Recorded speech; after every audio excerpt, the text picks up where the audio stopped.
Good morning mga sangkay, welcome to my channel. And for today's vlog ay nandito tayo ngayon sa aming company, which is ay uwian na po kami ngayon dahil ang oras po ay 5 in the morning. So ako na lang po natitira, ilan na lang po kami nandito ngayon. So papakita ko po sa inyo yung aking honesty store. So yun, Doc! Kaway! Yan. Kami na lang naiwan. So, ito po yung aking honesty store, mga sangkay. At bubuksan natin yung laman kung meron pa ba. Tingnan natin. Oh. So, yan. Meron pa. So, bali ang ano niya, meron pa siyang laman. I think, ilan ba ito? 100.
Bilangin natin kung, kasi di ko alam kung ilan pa lahat ang pwede itong mag-series niya. Kasi actually dapat talaga ay mabilang po natin. Pero minsan kasi hindi ako nagbibilang eh. Ito ay, paano ko yun? Estimate ko na lang. 200, 3, 4, 5, 6, 700 dito. Ito, mga 700 pag nabenta po ito lahat. So, guys, ito po yung benta. Kukunin ko to mamaya. So, mayroon akong mga kape. Kopi ko. Ilang ano yan dyan. Bilang na rin yan. 1, 2, 3, 4, 6, 7, 8. So, 8 po na ganito. Tig 10. So, mayroon 800. 800 yon 10. Tapos, meron po dito mga 20, 25, 8, 9, 10. So, ano to, ang coffee pa lang ay nasa 1,000. So, 1,000 na to lahat. So, plus yung 700 dito. So, 1,700 lahat po ito pag nabinta po. So, ngayon, ang gagawin naman po natin mga sangkay. So actually mga sangkay, kaya puro coins na lang kanina habang pag every time na mag-trade.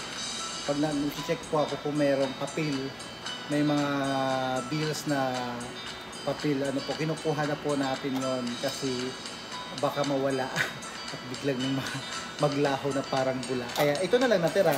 So, kailangan na natin ito itabi at mag-iwan na lang tayo ng 50 para po pang change po sa mga bibili yung mga morning po. So, yan, kunti na lang, wala na akong mailagay kasi hindi pa ako nag-refill. Yan na lang ho natira. Sige, kunin na po natin to at itabi bulsa natin at pag-iwan tayo ng 50 NT. Tignan natin po. So,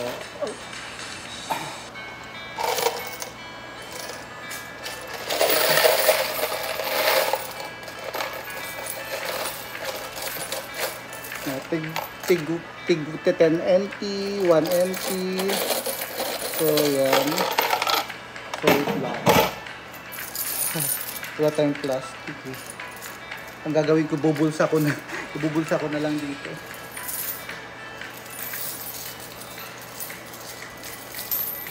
Wala niyo po, ako yung nagpapahuli po talaga.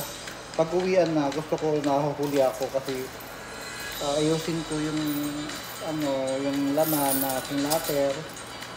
Tapos ayusin ko laman, tapos bibilangin, hindi ko bibilangin ng pera kasi coins to eh.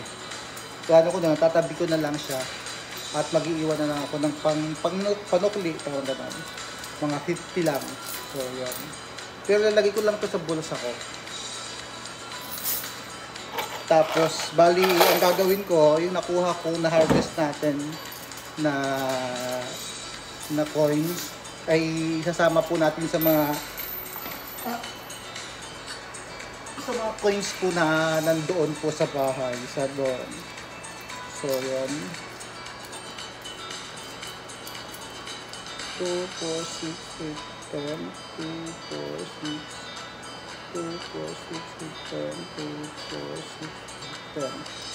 So, 20 ni tigwa 1 NT. Ito pala lagay. 20. Tapos 30. 30. 40 and 60. So 50 lang ilalagay ko dyan kasi alam yung mga sangkay. Talagang meron talagang hindi honest. Kaya minsan magsasara na tayo nito. Minsan gusto ko nang magsara. So yan, meron tayong iniwang 50 NT para sa mga mag-change. Kunwari mayroon sila 50 at meron silang panukli. At kung bibili sila ng cup, na katulad nito, bibili sila ng isa, 2 NT po yan, kaya may tigo 1 NT, 2 NT. So, meron may panukli sila, 3 NT ganun. So, yan mga sangkay, at yung mga nakuha ko ngayon mga coins, yan ay ihahalo ko dun mamaya sa mga coins na naipon ko. Dito din galing yon. So, inipon-ipon ko, hindi ko binibilang. Ngayon, ang gagawin po natin mamaya mga sangkay ay mag-ano po tayo, sorting kasi halo-halo po yun, may 1 NT, 5 NT, 10 and 50. Kaya kailangan po natin yon ma-sort dahil ilalagay po natin yon, i-deposit po natin yon sa bank, sa office, sa post office. So yun po ang gagawin po natin. So ngayon, ang oras po natin is 5:20 in the morning. So 5 talagang out namin, wala pong kaming overtime, kaya ito po ang ginagawa ko. Ngayon, nagpapaiwan po ako dito para ma-monitor ko po itong honesty store. So, sige po. So mga sangkay, tara, umuwi na muna tayo at mamaya magsosort naman tayo ng ating